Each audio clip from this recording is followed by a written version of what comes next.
Muito bem, vamos dar início então ao nosso encontro de estudos para o livro dos Espíritos dessa noite. Hoje é dia 23 de novembro de 2015, são 19 horas e 48 minutos, 21 graus na cidade de Jaú. Estamos transmitindo esse encontro de estudos diretamente da Associação Jauense de Estudos Espíritas, localizada na cidade de Jaú, estado de São Paulo, Brasil. O Rafael está conosco, está desejando uma boa noite a todos, desde o estado de Maranhão, acompanhando os nossos estudos sobre o Livro dos Espíritos. Estamos estudando o capítulo 6, Lei de Destruição, do livro 3, As Leis Morais, no seu item 6º, duelo.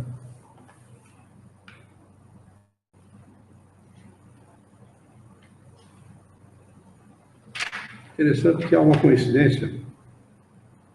Nós paramos aqui em 2006, 2012, 2013 e 2015, nesse mesmo item.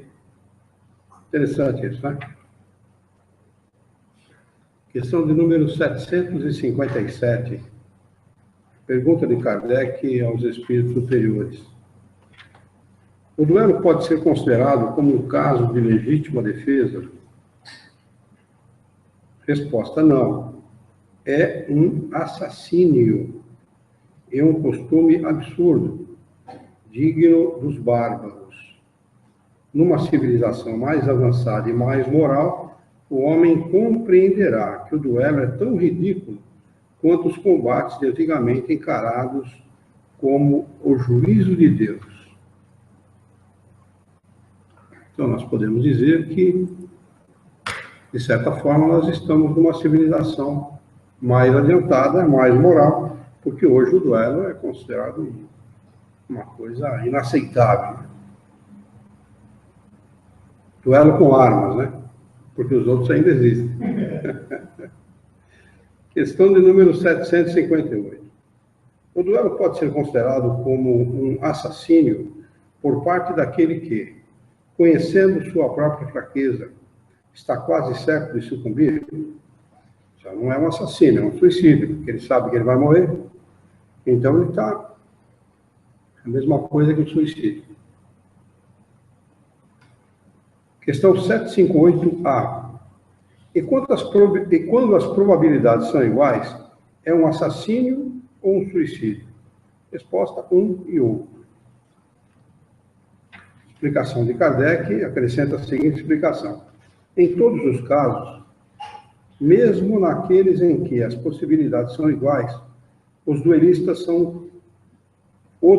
é culpável porque atenta friamente e com propósito deliberado contra a vida de seu semelhante.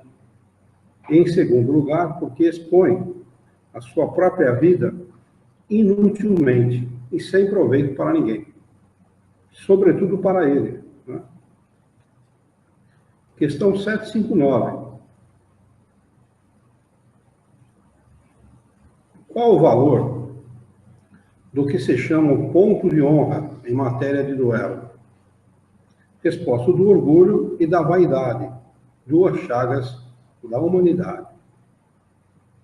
Questão 759A. Mas não há casos em que a honra está verdadeiramente empenhada e a recusa seria uma covardia? Resposta: isso depende dos costumes e dos usos. Cada país e cada século tem a respeito uma maneira diferente de ver. Quando os homens forem melhores e moralmente mais adiantados, compreenderão que o verdadeiro ponto de honra está acima das paixões terrenas e que não é matando ou se fazendo matar que se repara uma falta. Acrescenta Kardec a seguinte explicação. Há mais grandeza e verdadeira honra em se reconhecer culpado quando se erra ou em perdoar quando se tem razão e, em todos os casos, em não se dar importância aos insultos que não podem atingir-nos. E por que será que o insulto atinge?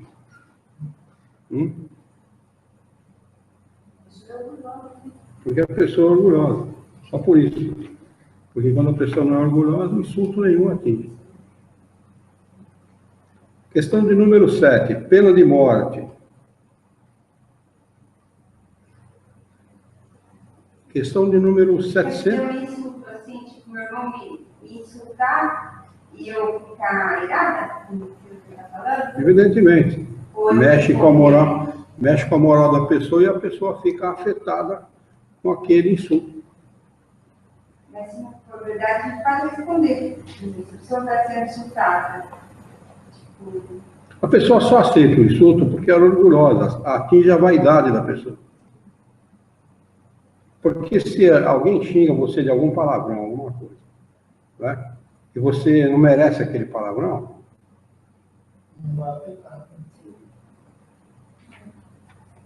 É só por isso. Né?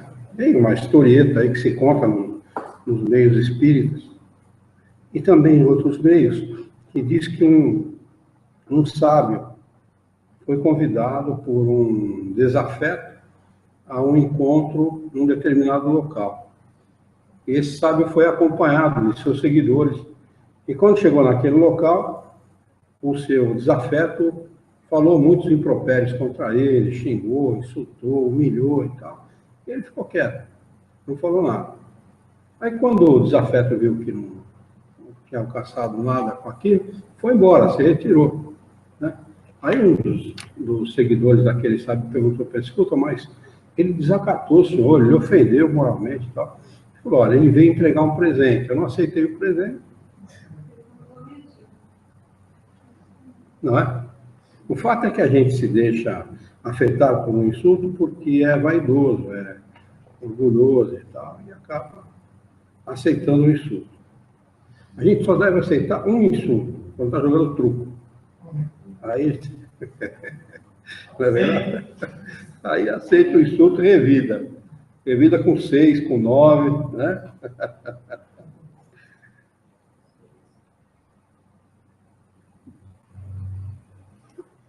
Item 7.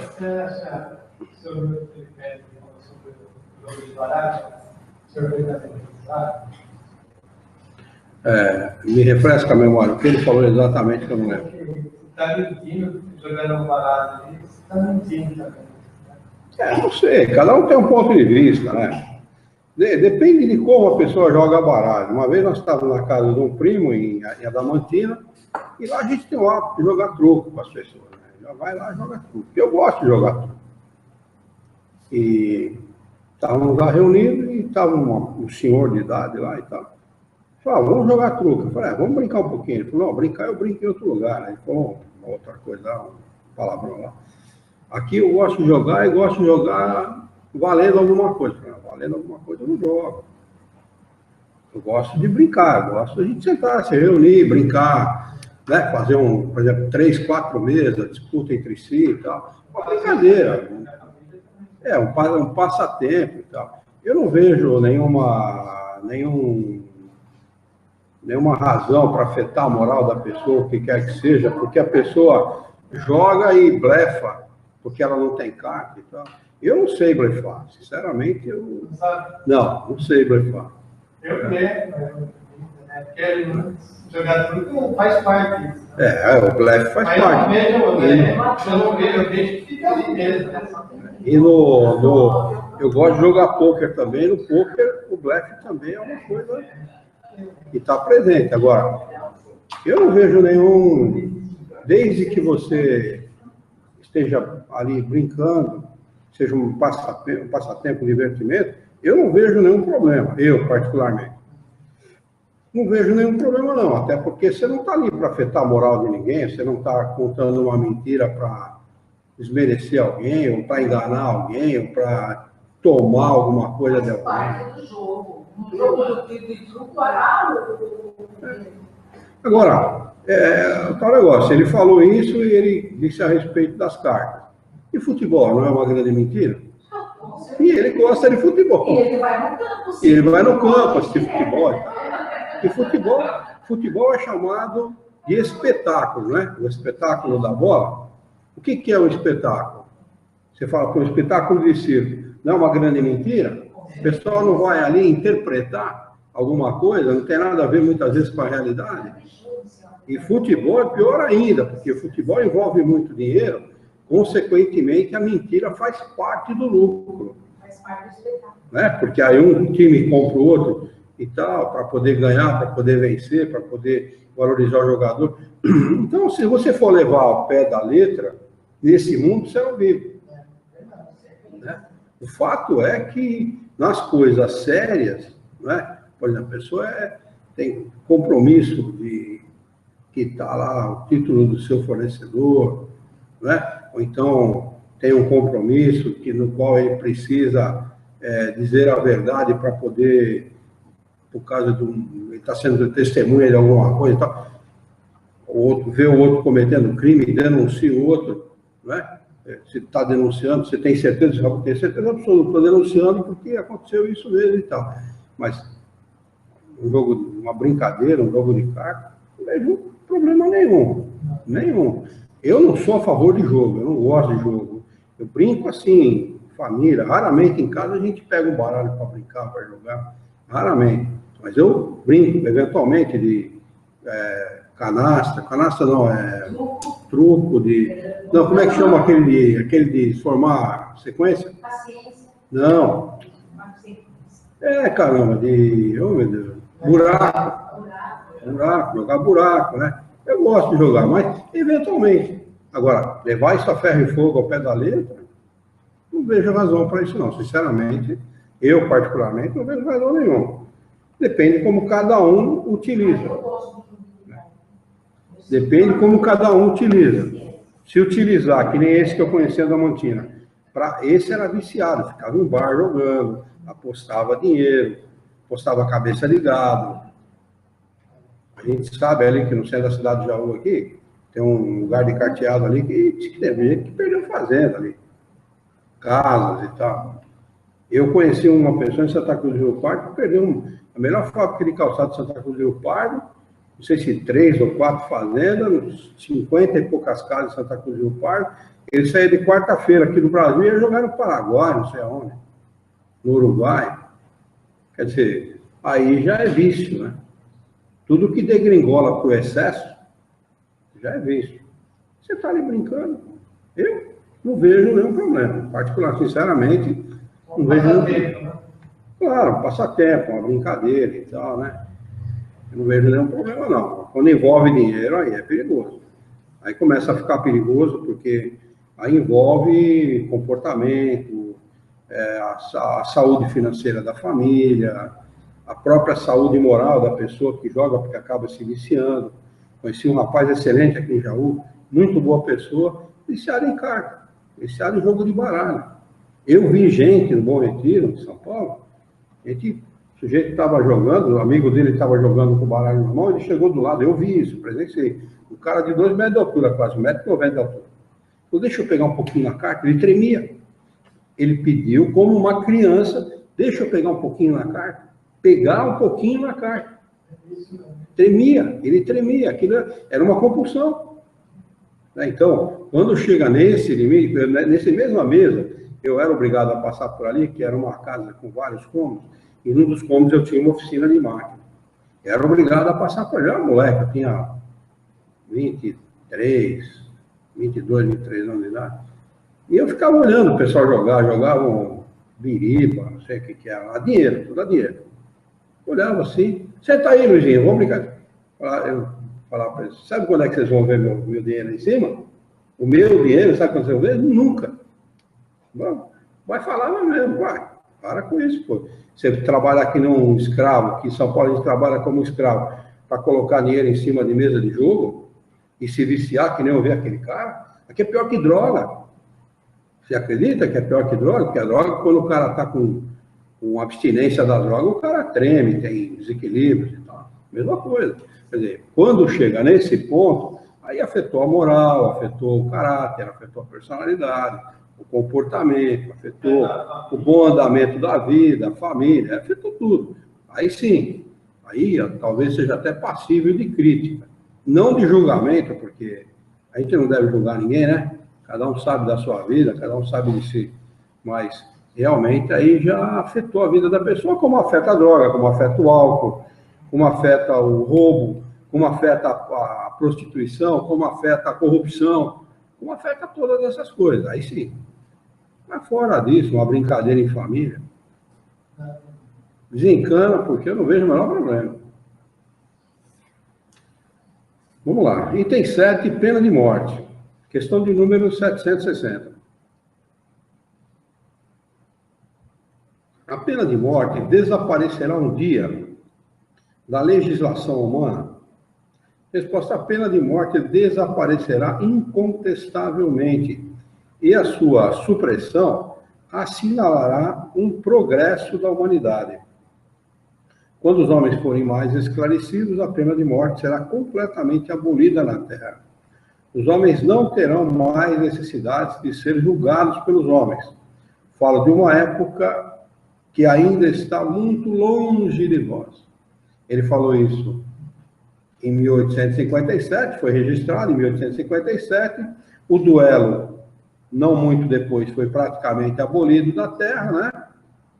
Foi praticamente abolido, mas a pena de morte ainda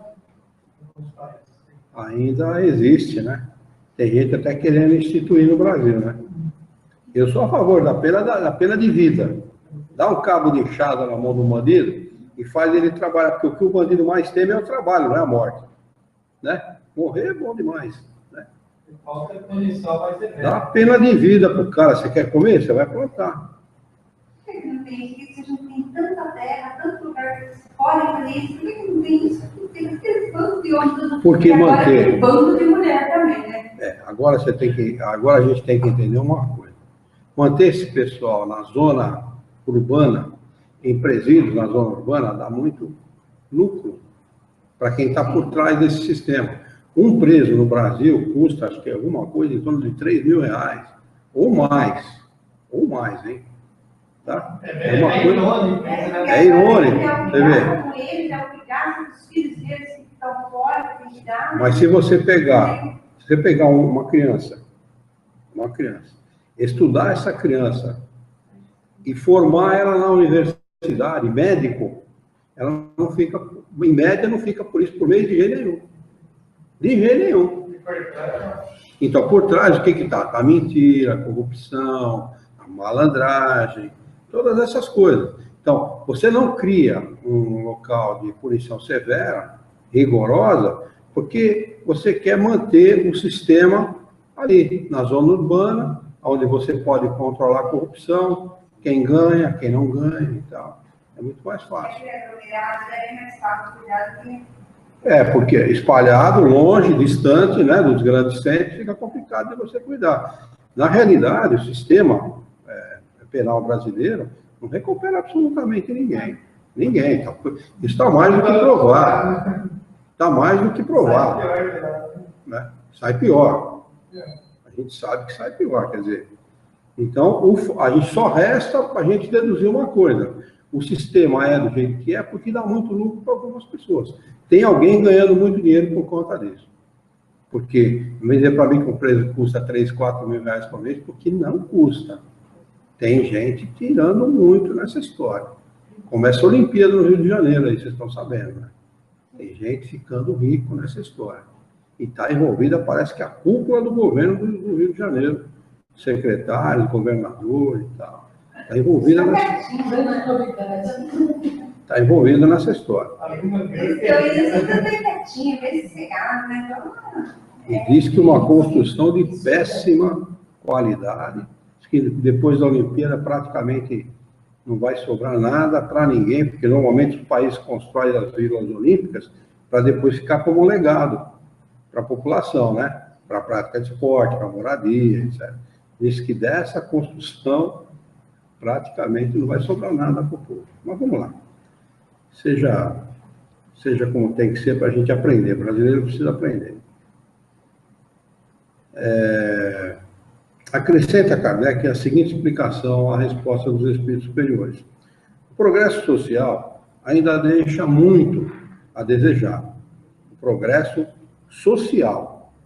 Mas seríamos injustos para com a sociedade moderna se não víssemos um progresso nas restrições impostas à pena de morte entre os povos mais adiantados e à natureza dos crimes aos quais se limita a sua aplicação.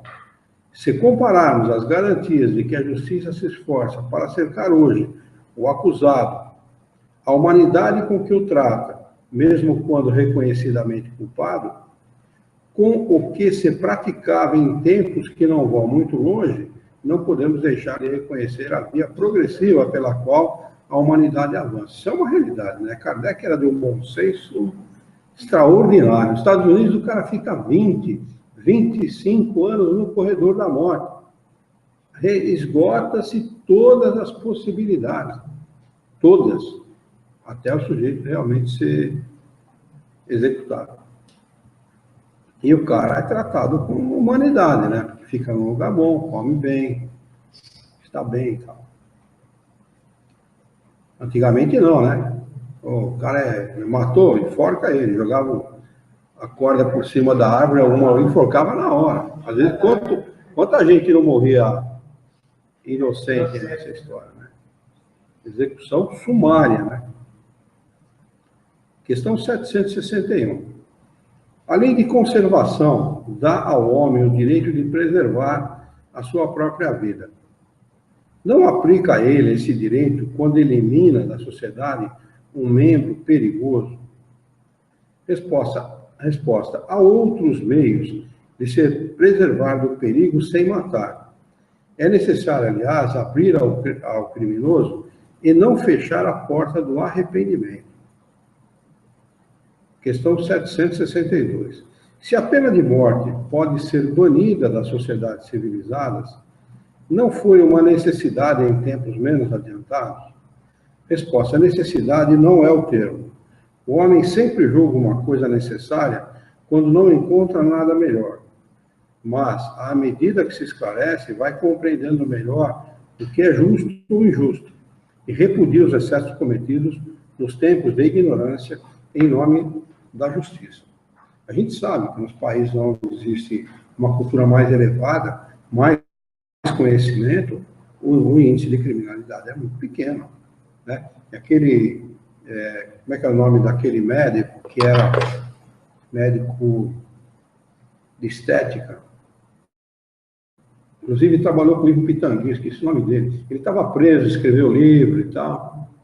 Como é que era o nome dele? Você lembra dele, Ana? Ele é um médico, cirurgião plástico, trabalhou com o Ivo Pitangui, cometeu, se eu não me engano, um assassinato, foi preso, fugiu da cadeia, não sei se foi para a Suíça, não sei para onde. Ele era o único preso na cadeia. Ele foi pego lá, não sei se cometeu um crime lá, não sei o que foi, um roubo, foi preso. Ele falou que a cadeia não tem diferença nenhuma do Hotel 5 Estrelas.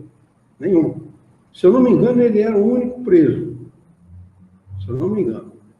Nesse país. Outro nível, quer dizer, existe a Previdência, ela, se eu não me engano, né, ou é na Suíça ou num desses países, que a Previdência Social, o sujeito só tem o trabalho de ter um filho. Paga-se uma média de 50%, 60% de imposto de tudo que você ganha. Mas você não paga mais nada, nem escola, nem saúde, nem segurança, absolutamente nada. O sujeito paga imposto altíssimo, mas tudo o que ele precisa, o governo lhe dá, inclusive os filhos, né? O filho tem toda a assistência, né? O filho se forma, inclusive trabalho, depois de formado, é dado para a pessoa. Quer dizer, então, quando existe um nível desse, quando o povo é tratado com respeito, com dignidade, o índice de criminalidade chega a taxas muito próximas de zero, porque a gente não pode tirar daí aqueles que têm a má conduta, as más tendências também, né? Aí não tem educação, nem previdência social que livre a pessoa daquele problema. Não, os manianos. Os manianos, ele mesmo. Eu não sei, ele estava para ser deportado do país e volta para o Brasil. Eu não sei se foi, mas ele declarou isso. Ele Estava preso numa cadeia que diferença quase nenhuma de um hotel 5 estrelas.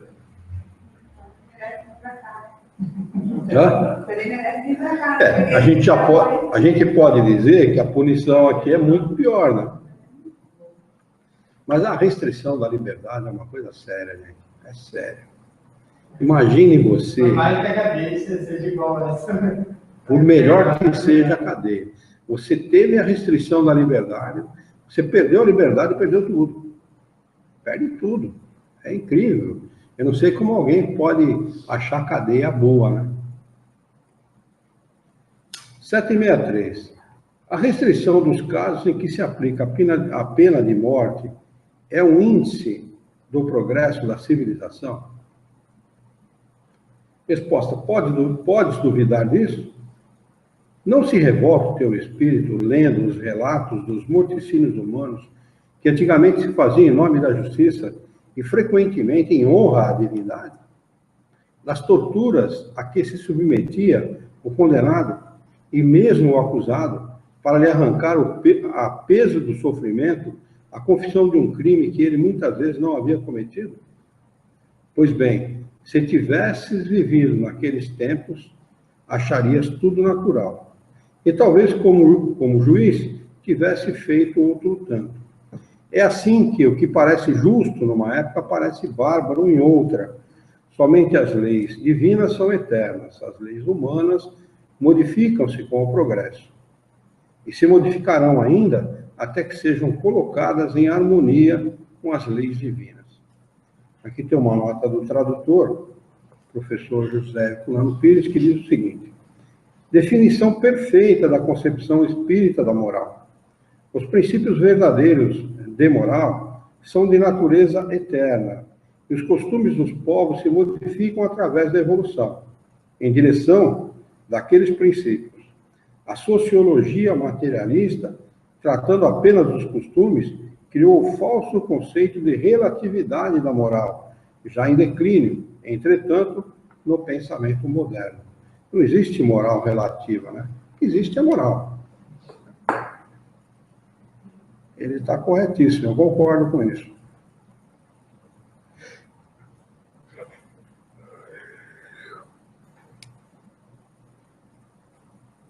Questão número 764.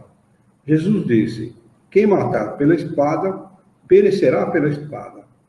Essas palavras não representam a consagração da pena de talião? E a morte imposta ao assassino não é a aplicação dessa pena? Presta atenção, ele fala: tomai tento. Estais equivocados quanto a estas palavras, como sobre muitas outras. A pena de talião é a justiça de Deus. É Ele quem a aplica. Todos vós sofreis a cada instante essa pena, porque sois punidos naquilo em que pecais, nesta vida ou em uma outra. Aquele que faz sofrer o seu semelhante estará numa situação em que sofrerá o mesmo. É este o sentido das palavras de Jesus. Pois não vos disse também: perdoai aos vossos inimigos? E não vos ensinou a pedir a Deus que perdoe as vossas ofensas da maneira que perdoares, ou seja, na mesma proporção em que houveres perdoado? Compreendei bem isso. Questão de número 765. Que pensar da pena de morte imposta em nome de Deus? Isso equivale a tomar o lugar de Deus na prática da justiça. Os que agem assim revelam quanto estão longe de compreender a Deus e quanto têm ainda a expiar.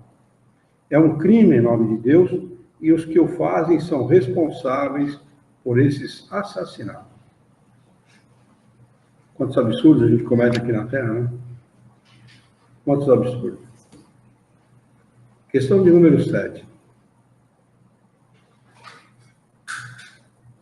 Desculpa, questão número 7. Capítulo de número 7. Lei de sociedade. Item 1. Necessidade da vida social. Questão de número 766. A vida social é natural?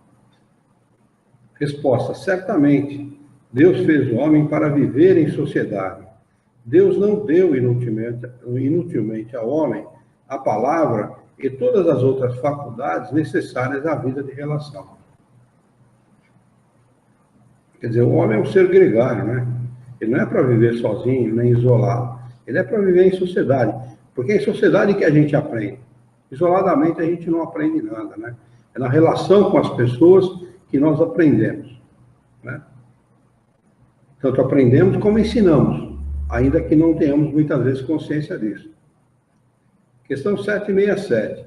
O isolamento absoluto é contrário à lei natural? Muitos lugares está traduzido como insulamento, que é a mesma coisa, né?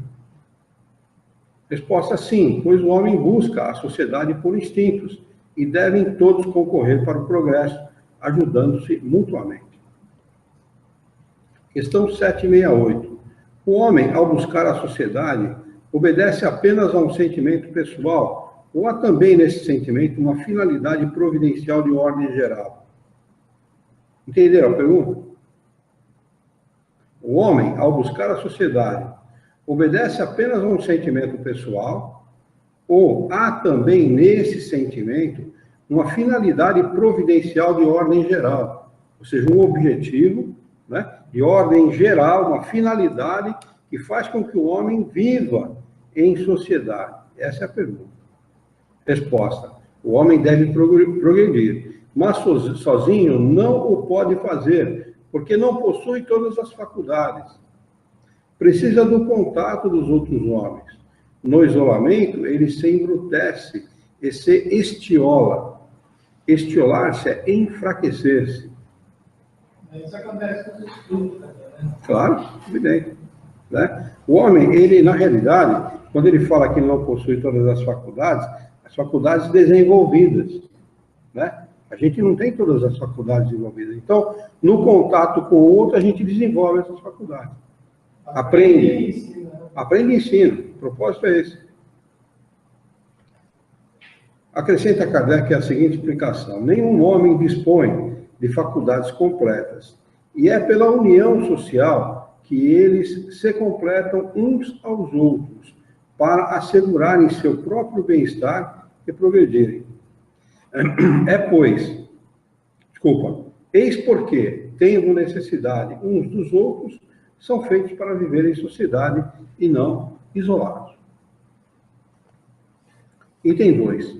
Vida de isolamento, voto de silêncio. Questão 769. Concebe-se que, como princípio geral, a vida social esteja nas leis da natureza. Mas como todos os gostos são também naturais, por que o do isolamento absoluto seria condenável se o homem encontra nele satisfação? Resposta: satisfação egoísta. Há também homens que encontram satisfação na embriaguez. Há provas disso? Deus não pode considerar agradável uma vida em que o homem se condena a não ser útil a ninguém. Questão de número 770. E o que pensar dos homens que vivem em reclusão absoluta para fugirem do contato pernicioso do mundo? De quem ele está falando? De todos aqueles que, em nome da religião, né, ou por decisão própria, se isolam. Quer dizer, não tem proveito nenhum nesse isolamento. Nenhum, absolutamente nenhum. Duplo egoísmo, resposta dos espíritos. Né? Não tem proveito de nada. Não, porque eu vou ficar em meditação. Não tem, rapaz. Estrela tem um trabalho mais ativo, né? Estrela. Depende da ordem, né? Depende da ordem. Depende da ordem. Tem feira que ela vive no isolamento mesmo. Inclusive, nem o rosto dela você pode ver. Existem casos assim. Vivem realmente isolados. Essa é a ordem a qual pertence. Né? Existe. Tem. Na igreja do Frei Galvão, lá no Convento da Luz, né, chama. Elas ficam em isolamento. A gente vê quando está eu já fui várias vezes na igreja dele, tem um determinado momento da missa em que eles, no alto, assim, em cima acima do altar, tem uma grade, uma treliça, abre e elas estão, a gente percebe os vultos lá dentro, elas estão assistindo missa de lá. Elas ficam vindo a missa de lá. Às vezes eu ia de domingo levar a rosa, eu prometi levar um ano a rosa branca na igreja, fiquei 2, levando uma rosa branca na igreja todo domingo de manhã. E de vez em quando eu via. Eu ia na igreja do Frei Galvão levar a rosinha, que eu prometi, e eu via as freiras no alto. Essas freiras, você não vê o rosto delas, não. Existem aquelas que fazem voto de pobreza pelo resto da vida, existem aquelas que trabalham arduamente nos conventos, tomam conta de crianças, de velhos e tal, existe. Né? Mas existem aqueles que se isolam. Não tem proveito nenhum. 770A. Mas se esse retraimento tem por fim aí uma expiação, como a imposição de penosa renúncia não é meritório, fazer maior bem do que o mal que se tenha feito, essa é a melhor expiação. Com esse retraimento, evitando o mal do homem, cai em outro, pois esquece a lei de amor e caridade. Na realidade, o homem foi feito para viver em contato do mal mesmo, ele tem que viver em contato do mal. Ele tem que aprender a superar as suas más tendências. Não tem como ser. Se a caridade é salvação, mas praticar a caridade não tem que estar isolado. Né? Na realidade, eles evitam o mal da sociedade porque não querem esse contato para se manterem puros. Né? É o pensamento estúpido da salvação, né? O pensamento de ser salvo. Eu vou levar uma vida santa, né, para ser salvo no final da vida. Às vezes não vai ser salvo coisa nenhuma, porque, primeiro, que a salvação não existe, né? E segundo, que ele comprometeu uma encarnação, porque não foi útil para ninguém. Tem que estar em contato com tudo e com todos. A verdade é essa. E tem coisa que a gente, ao longo da vida, que a gente entra em contato, que traz até um certo amargo na boca, né? A gente presenciar a vida promíscua de certas pessoas, a pobreza, a miséria, a sujeira, a violência, tem coisa que realmente... Mas a gente tem que estar em contato com isso para poder avaliar, não é? Se for tirar exemplo de Jesus, ele via a sociedade. Claro, Jesus estava em contato direto com a sociedade. E não é só estropiado, com prostituta, com bandido, com... né? Ladrão, com tudo que é coisa. Né? O que havia de pior. Né? A igreja no momento tinha que tirar por Jesus. Na realidade, o que acontece muitas vezes, o que acontecia em tempos atrás, é que a mulher, por exemplo, né, quando se tornava freira, ela cometia um desatino qualquer, sobretudo quando era mãe solteira, e o pai internava ela lá. Pegava a criança, desaparecia com a criança e enfiava ela no convento. E muitas famílias também, que a gente sabe, sobretudo famílias italianas, né, que tinha que ter um filho padre. Tinha porque tinha que ter um filho padre. E se orgulhava daquele troço, não, porque a família tal tem um padre e tal. Às vezes um pouco de orgulho, de vaidade também da família, né? Vai saber. Ou tem gente que vai por 6 meses. Então. Vamos lá. Questão 771. Que pensaram os que fogem do mundo para se devotarem ao amparo dos infelizes? Resposta. Esses se elevam ao se rebaixarem. Têm o duplo mérito de se colocarem acima dos prazeres materiais e de fazerem o bem pelo cumprimento da lei do trabalho. Questão 771A. E os que procuram no retiro a tranquilidade necessária a certos trabalhos? Resposta. Esses não é o retiro absoluto do egoísta. Eles não se isolam da sociedade, pois trabalham para ela.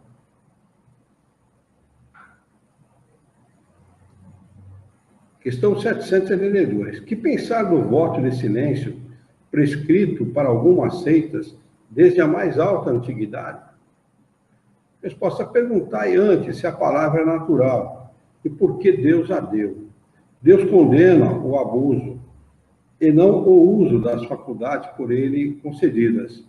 Não obstante, o silêncio é útil porque no silêncio te recolhes, teu espírito se torna mais livre e pode então entrar em comunicação conosco.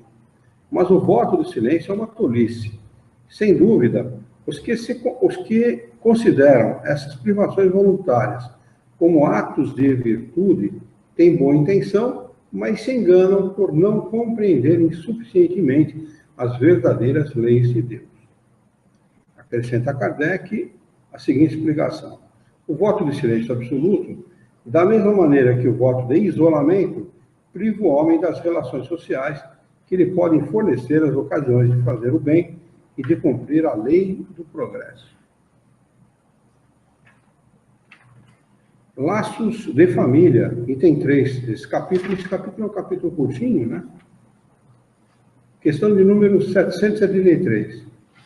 Por que entre os animais, pais e filhos, deixam de se reconhecer quando os últimos não precisam mais de cuidados? Resposta: os animais vivem a vida material e não a moral. Aqui eles estão dizendo o seguinte: completamente diferente do homem, o animal não tem vida moral, ou seja, ele não fica em estado de erraticidade, não aprende isoladamente no corpo, ele só aprende no corpo, encarnado. Por isso que eles reencarnam quase que imediatamente. Só material. Reencarna, reencarna, reencarna, reencarna, reencarna, reencarna. Não importa em que espécie. Sai de uma espécie e entra em outra, não importa. O que importa é o contato com a vida material constante para poder progredir. O animal não tem vida moral, só tem vida material. A ternura da mãe pelos filhos tem por princípio o instinto de conservação, aplicado aos seres que deu à luz. Quando esses seres podem cuidar de si mesmos, sua tarefa está cumprida e a natureza nada mais lhe exige. É por isso que ela os abandona para se ocupar de outros que chegam. Inteligência da natureza, né? O filhote já tem condição. É por isso que o filhote atinge a fase adulta muito rapidamente, né? Muito rapidamente. Diferente do homem, né? O homem leva 25. Não, mas aí também, pelo amor, isso é aberração da natureza, né? Isso é aberração da natureza. O homem com 50 anos imaturo, pelo amor de Deus. Para com isso. Isso é excrescência. Isso é excrescência da natureza. Mas que o homem, por exemplo, fica maduro com 25, 27 anos. A mulher antes, né? 18. Às vezes até antes, né? Tem mulher que já na adolescência já é madura. Essa idade hoje em dia Como é que é? Essa idade que você falou. A mulher fica com uns 35 e o homem com 50. Por quê? Por quê? A mulher ainda continua ainda cedo. O homem está demorando mais. Porque hoje em dia é assim. Não mudou nada. O fato é que quando a pessoa é imatura, ela tem alguma deficiência na personalidade, no caráter, ela vai ser imatura a vida inteira. Tem cara que tem quase 50 anos de idade e usa roupinha de moleque de 18. Tem mulher com 60 anos de idade que se pinta, se maquia, usa roupinha de menina de 15. Certo? Se você for fazer um teste psicológico, numa pessoa como essa, ela tem a maturidade dela, psicologicamente, não é da idade dela. É que quando ela tinha aquela idade, ela não tinha, agora que 60 ela pode usar. Não, mesmo assim não justifica. Mesmo assim não justifica, porque falta-lhe o senso de ridículo.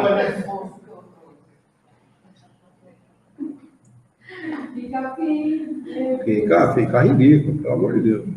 A pessoa tem que viver a idade dela, tem que ter o bom senso de viver conforme a idade, né? Mas já no caso dos animais, não, né? O animal, o cachorro, por exemplo, com 2 anos está adulto, né? homem não, o homem 25 anos de idade, a mulher pouco menos. Questão 774. Há pessoas que deduzem do abandono das crias pelos animais que os laços de família entre os homens não são mais que o resultado de costumes sociais e não uma lei natural. O que devemos pensar disso? Isso acontece em certas sociedades, sim, né? Estados Unidos da América do Norte, a gente vê que os filhos rompem esses laços de família muito cedo, né? Muito cedo. Eles vão para a faculdade, rompem esses laços aí com 18, 17, 18 anos, rompem. Às vezes ficam sem ver pai, mãe, muito tempo, 20 anos, sem ver, né? A gente tem o latino tem como foi colonizado por portugueses, italianos, espanhóis e tal, né, tem um apego com a família muito grande. O árabe tem esse apego muito grande, até porque o islamismo reforça o laço de família, né? O islamismo reforça poderosamente o laço de família. Ele diz assim, a resposta dos espíritos superiores é a seguinte: o homem tem outro destino que não os dos animais. Olha que interessante. Tem muita gente que quer fazer do animal um ser humano. E do ser humano um animal. Né? Do ser humano um animal. E do animal um ser humano. Não tem nada a ver. Uma coisa é uma coisa, outra coisa é outra coisa. São seres distintos, com evoluções distintas, com objetivos distintos. Embora nós devamos um respeito muito grande aos animais, né? Sem dúvida nenhuma, mas são coisas distintas, destinos distintos. Né? E diz assim, por que, pois, querem sempre identificá-los? Não há identidade entre homens e animais. Para ele, há outra coisa além das necessidades físicas. Há a necessidade do progresso. Ah, mas o animal não progride? Progride sim. Mas enquanto o homem progride, vamos falando a grosso modo, 1 quilômetro numa encarnação, o animal não progride 1 centímetro. Ou muito mais, ou a proporção é muito maior ainda. Muito maior ainda. O convívio do animal condiciona o animal. Na realidade, não é progresso verdadeiro. Ele age, se você pegar ele e colocar ele na natureza, ele vai agir de conformidade com a sua raça. A raça age de tal forma, ele vai agir exatamente como a raça dele. É que o contato com o ser humano condiciona o animal a determinado comportamento. Ele acaba se comportando daquele jeito, porque, por exemplo, aqui na nossa cachorrinha, ela sabe o horário da que a gente levanta, ela sabe o horário que a gente dorme, ela sabe o horário que a Yara vai dar comida de manhã, na hora do almoço, sabe o horário que vai dar comida na hora da janta. Ela sabe o que a gente vai fazer naquele momento, se vai para a sala, se vai ficar na cozinha, se vai para o quarto, ela sabe, porque ela está condicionada ao convívio da família. A gente trata ela com respeito, então ela faz parte da casa, né? Mas solta um cachorro desse no meio da rua, ela vai se comportar como um animal que ela é, naturalmente, né? Não tem semelhança entre homem e animal, nenhuma. Não vai pensar, não, ele não vai. Não é nós numa encarnação, nós podemos deixar de ser maus para ser bons. A verdade é essa. O homem numa encarnação, ele pode resistir a todas as más influências, as más tendências e tornar-se um ser completamente diferente. Com o animal isso jamais vai acontecer.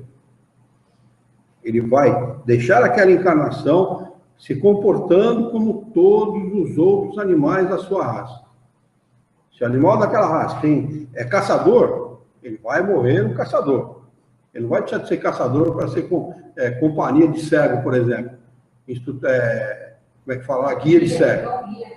Não vai. A não ser que lá no começo da existência dele, alguém o condicione, vê se ele tem tendência para aquilo e o condicione para fazer aquilo. Senão, não. Mas é um condicionamento. Né? Determinadas raças demonstram determinados comportamentos que são mais úteis para esse ou para aquela tarefa, ou para aquela outra tarefa. Apenas isso. Né? Hoje em dia, você vê mais moda de roupinha de cachorro do que de roupinha de criança. Moda, né? Dá lucro, né? Dá lucro, é moda. Mas na realidade as pessoas compram um animal não como uma vida, compram animal como objeto de exposição. Só para dizer para o vizinho, eu comprei o melhor que o seu. Fica 3, 4, 5 meses, 6 meses, 8 meses, um ano com o animal e solta no meio da rua. Joga no meio da rua sem respeito nenhum à vida. Está assim, ó, de cachorro abandonado, aumentou o índice de cão abandonado no país imensamente, enormemente por causa desse modismo, de comprar roupinha, de comprar isso, de comprar aquilo, entendeu? Aí o vizinho compra, o parente compra, para te mostrar melhor, vai lá e compra o mais caro. Não sabe a responsabilidade. Não sabe a responsabilidade mesmo, não sabe mesmo. Porque nós temos a responsabilidade sobre uma vida. Não pega, então. Sobre uma vida, né? Não é brincadeira, não. A coisa é séria, né? Bom, o que nós estamos falando aqui não é isso. O que nós estamos falando aqui é da identidade, né? Os propósitos de uma vida do ser humano e o propósito da vida do animal. Animal não tem o mesmo destino que o homem, é isso que eles respondem. Ele não está dizendo aqui que nós não devemos respeitar, devemos maltratar, que não devemos ter tratar o animal com a devida dignidade. Não é isso. O que ele está fazendo é a distinção entre um ser que está numa fase da sua evolução e um outro que está numa outra fase completamente diferente. O animal está evoluindo, mas ele não entende sua evolução. Na realidade, é assim, ó, ele evolui a passos muito curtos, muito curtos. A passagem dele para o estado nominal, isso se dá não sei em que lugar, onde isso acontece, né? Porque a gente não sabe como a coisa funciona exatamente, né? Aonde isso acontece, de que maneira acontece, né? Mas isso acontece em algum lugar, em algum momento. A gente só não sabe exatamente onde, né? Então, o fato é que o homem tem um propósito completamente diferente. Ou seja, enquanto o animal é animal e não tem estado de erraticidade, não há animal em estado de erraticidade, o homem sempre fica em estado de erraticidade. Pode ficar menos que os outros, dependendo da sua necessidade. No começo da sua jornada como homem, ele fica quase nada em estado de erraticidade, muito pouco. Ele tem que estar muito em contato com a matéria para poder fazer progredir a sua inteligência, não é? E depois, aí numa outra fase, sim, ele vai associar as duas coisas, o progresso material e o progresso espiritual, né? Que é a fase que nós nos encontramos agora. Né? Mas são duas coisas completamente diferentes. Você não vai encontrar animal em estado de erraticidade. Isso faz uma diferença muito grande, viu, Orlando? Pode não parecer, mas a diferença é imensa entre uma situação e outra. Imensa, não tem termos de comparação, sabe? É muito grande, porque em estado de erraticidade, o espírito, ele se dá conta da sua condição de espírito. O animal jamais vai se dar essa conta enquanto animal. Ele não vai se dar conta do que ele é. Nós já temos a condição de sabermos qual é a nossa natureza, qual é a nossa origem, qual é o nosso destino, por que a vida é como é. O animal sequer cogita disso. Ele sequer cogita disso. Então, são duas situações completamente distintas, sabe? Nós ficamos em estado de erraticidade e aprendemos numa hora que nós levamos anos para aprender aqui. Você imagina, o progresso, quando alguém está realmente, efetivamente empenhado em aprender, por exemplo, né, em progredir espiritualmente, em crescer, fazer crescer a sua inteligência, a sua moralidade, né? Imagine o quanto ele não progride em estado de erraticidade. Imagine você, né? Não é o caso do animal. O animal desencarna o nosso cachorrinho, por exemplo, ele pode ficar ali alguns segundos em estado naquela condição, né? Alguns segundos, e imediatamente ou quase que imediatamente, reencarna no outro corpo de animal. Pode reencarnar como uma onça, como um pássaro, como sei lá, na mesma raça dele, enfim, né? Não se sabe quem faz essa distinção, Essa seleção são os espíritos especializados nela, né? Mas eles não ficam em estado de erraticidade. Consequentemente, não se dão conta daquilo que são. Isso aí é o aprendizado com o homem, né? Passar por essas fases animais. Né? Claro, faz parte da evolução. Faz parte da evolução. Faz parte do desenvolvimento das nossas faculdades. Né? A gente tem alguma coisa animal porque passou por ele, né? Na realidade, não é que a gente tem alguma coisa. Isso deve ser uma coisa tão distante, em termos de tempo, que a gente não se dá conta dessa fase. E também, para nós, tanto faz como tanto fez. O que leva o homem, muitas vezes, a agir como animal, são os seus instintos, as suas más tendências. E o corpo, ele se deixa levar pelas necessidades físicas. A necessidade física, o corpo se sobrepõe ao espírito. E ele permite isso. Entendeu? Então não há como o homem se comportar como animal, porque ele tem um corpo que é semelhante biologicamente ao animal. Não é por isso que ele se comporta, é porque o espírito é atrasado. Por isso que ele se comporta daquela maneira. Já o animal, não. O animal, por exemplo, cuja raça tem uma determinada tendência, um determinado comportamento, ele vai se comportar exatamente como o mesmo da sua raça que encarnou há 1000 anos atrás. Você pegar aquela mesma raça 1000 anos atrás, estudar o comportamento dela, você vai ver que hoje o comportamento é semelhante. O cachorro, ele tem uma certa diferenciação pelo fato de ser o primeiro animal a conviver com o homem desde os primórdios da humanidade. Os primórdios da humanidade. Quando o homem fazia fogueirinha lá nas cavernas, o cachorro estava junto. Então, esse animal ele tem um comportamento mais próximo, vamos dizer assim. Exatamente, pelo condicionamento que o homem fez. Né? Põe porco dentro de casa, né? E o porco, você quer saber, um dos animais mais inteligentes que o cachorro. Mais inteligente que o cachorro, sabe? Mas o porco, se você colocar ele dentro do chiqueiro, ele vai se comportar como todos os outros porcos. Vai chafurdar a lama, vai ter o mesmo comportamento. Embora seja um animal inteligente. Na verdade, tudo muda no cachorro. Isso para nós não importa. Se foi ou não. O que importa é o que a gente é agora e o que importa é sempre vencer as nossas más tendências. Isso é o que importa. Essa consciência que a gente tem que ter, que nós somos espíritos imortais, não seres encarnados pura e simplesmente. Estamos seres encarnados, somos espíritos imortais. Vamos lá.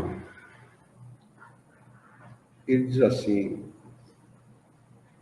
para ele, há outra coisa além das necessidades físicas, há a necessidade do progresso. Os liames sociais são necessários ao progresso e os laços de família resumem os liames sociais. A gente começa a viver em sociedade delicada mesmo. É lá que a gente tem os primeiros contatos, né? Com o comportamento humano, como as pessoas são tratadas, como vamos tratar, como devemos tratar. É lá que a gente tem, os primeiros, os ensaios, né? Eis porque eles constituem uma lei natural. Deus quis que o homem, assim, aprendesse a amar-se como irmãos.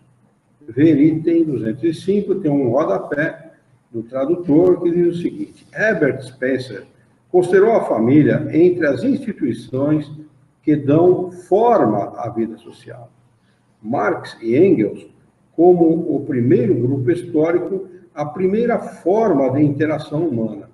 Auguste Comte, como a célula básica da sociedade, o embrião e o modelo dessa. De maneira que a sociedade perfeita é a que funciona como a família. Atualmente, a sociologia da família e a psicologia social, bem como as próprias escolas de psicologia do indivíduo, reconhecem a importância básica da família. O mesmo se dá nos estudos de psicologia educacional e de filosofia da educação. John Dewey, em Democracia e Educação, acentua a importância do lar na organização social e na preparação da vida social. Como se vê a asserção dos espíritos de que os laços de família resumem os liames sociais, são confirmados até mesmo pelos estudos materialistas da sociedade.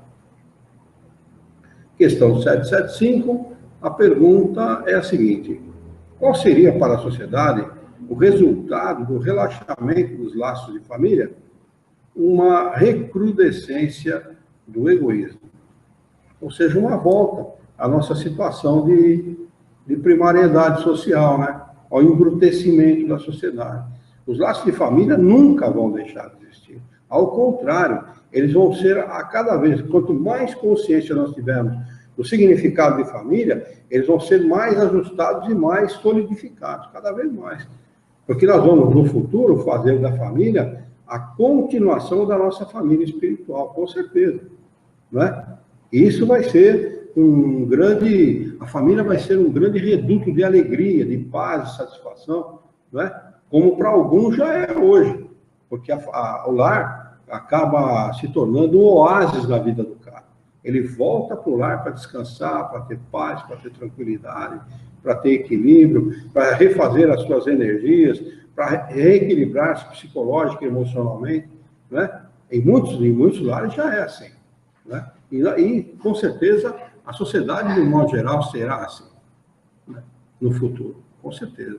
Porque o homem vai entender cada vez mais essa necessidade, e não só essa necessidade, vai trabalhar nesse sentido, né? E quando uma família é totalmente ao contrário do que você falou aí, aprendizado, prova e expiação. não consegue viver família. Prova e expiação.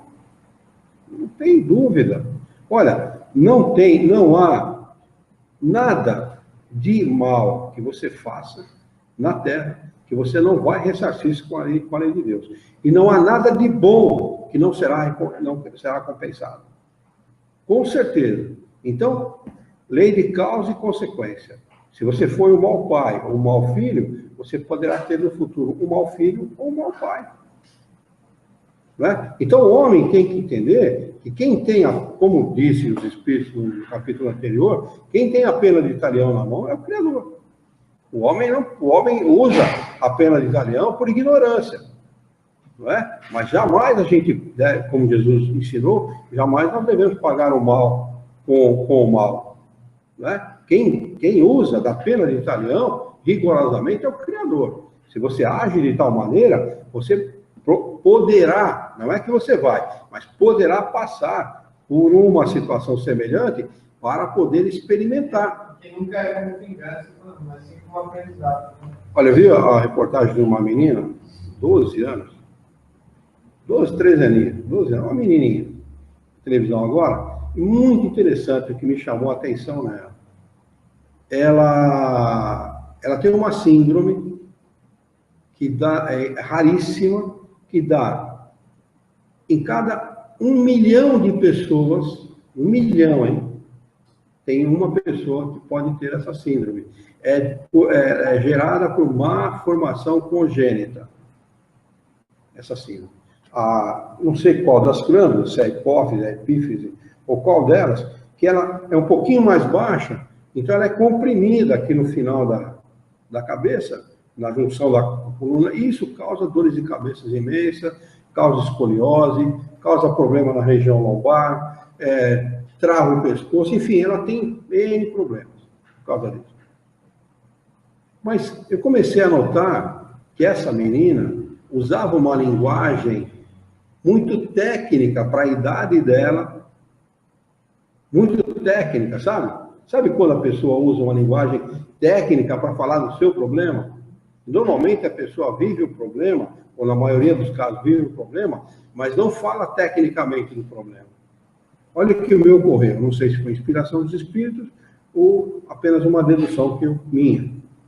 Mas ali me parecia estar na pele daquela menina um mau médico do passado, vivenciando aquilo que ela possivelmente fez outros vivenciarem por negligência, por mau comportamento, por falta de ética, por qualquer coisa assim. Entende? Quer dizer, então não adianta você ser um mau médico, não adianta você ser desonesto, não adianta você ser um mau profissional, não adianta ser mau pai, ser uma mãe, não adianta. Se você for, você tem a liberdade de ser, mas vai arcar com a responsabilidade. E a responsabilidade pode ser amarga, a consequência pode ser amarga numa outra encarnação. Pode ser. A gente fala pode ser porque muitas vezes a resposta do Criador não é aquela que a gente imagina. O Criador é misericórdia, é amor. É diferente do que a gente imagina. Não é que ele não tem que passar, não é assim. Poderá passar. Porque nesse meio tempo, nós temos o arrependimento, nesse meio tempo nós temos a vivência em estado de erraticidade. E tudo pode mudar em função das decisões do Espírito. Quando o Espírito toma uma boa decisão, imediatamente a misericórdia de Deus vem em resposta a essa tomada de decisão. Vem os recursos, vem a ajuda, vem todo um processo para auxiliá-lo na boa decisão. Então, pode ser que uma pessoa que cometa um desatino numa encarnação não necessariamente encarne para passar por aquele desatino, porque ele decidiu, em algum momento, ou em estado de erraticidade, ou mesmo ainda encarnado, que ele precisava mudar e mudou. Não é?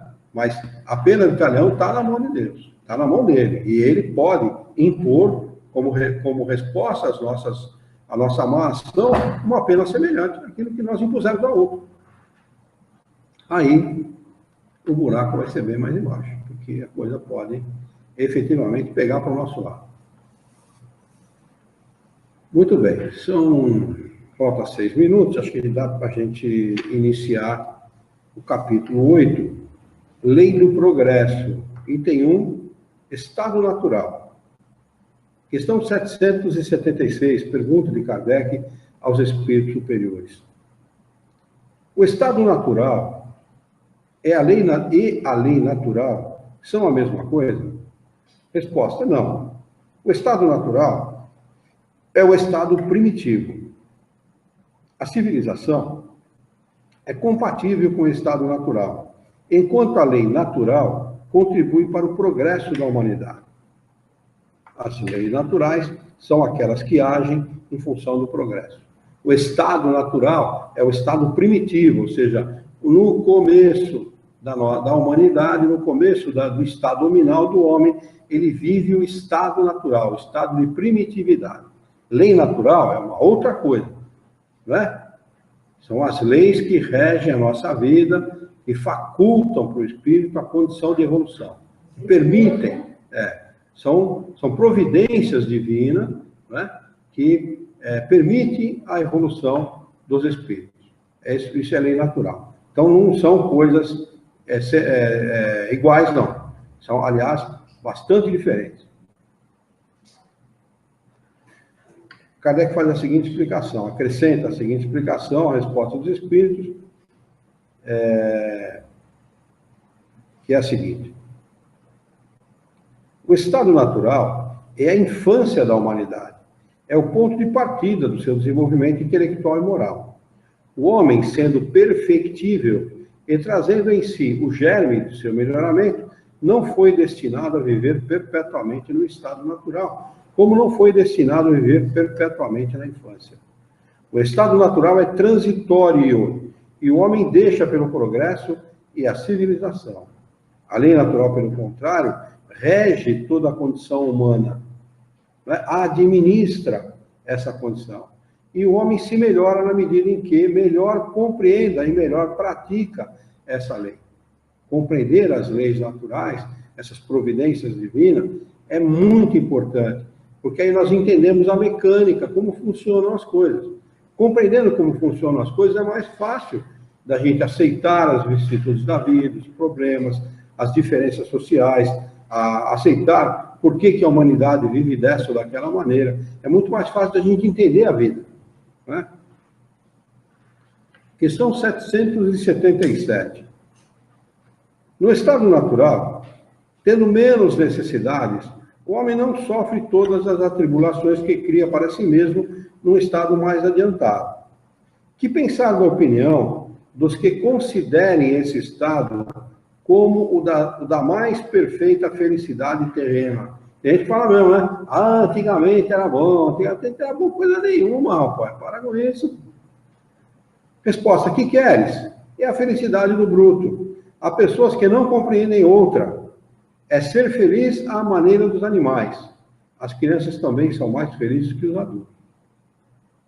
Mas a criança pode ser mais feliz que o adulto. Mas se ela permanecer sempre criança, jamais ela vai ganhar a condição de evoluir, de crescer, de aumentar o volume do seu conhecimento. Ela sempre vai ficar naquele estado emocional e psicológico que não vai permitir para ela a evolução. Não é essa felicidade que a gente busca. Não, absolutamente ao contrário. Olha, a gente pode dizer, Orlando, que rigorosamente os espíritos buscam as tribulações da vida. Buscam.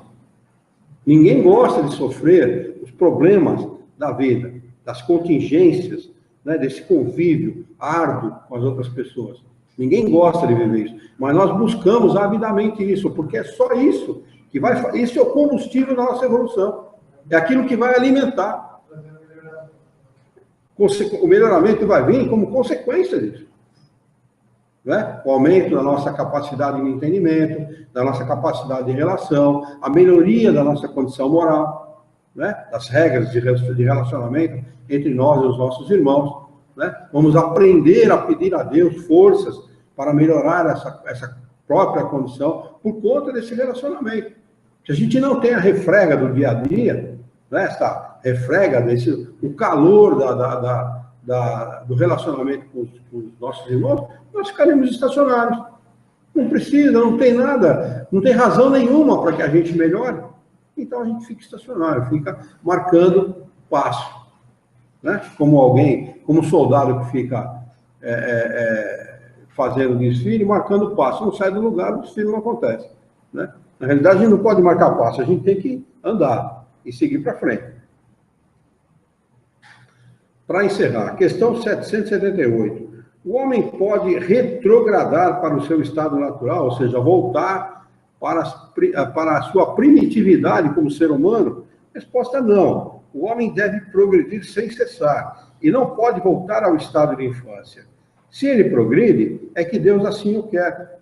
Pensar que ele pode retrogradar para a sua condição primitiva seria negar a lei do progresso, que essa sim é uma lei natural. Lei de evolução, né? De progresso dos espíritos, né? Kardec não chama de lei de evolução, nós é que chamamos, né? Kardec chama isso de a lei do progresso dos espíritos. Vamos marcar aqui a questão de número... Como é que é? Já estamos nessa questão. Já. Item 2, Marcha do Progresso, com a data de hoje dia 23 de 11 de 2015, para nós retomarmos no próximo encontro de estudos.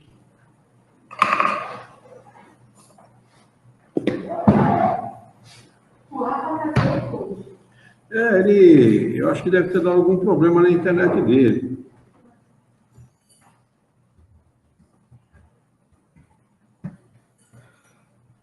A conexão dele está encerrada. Tá. Mas está transmitindo normalmente aqui, eu não sei por que. Vai ver que deve ter dado algum problema na internet dele lá.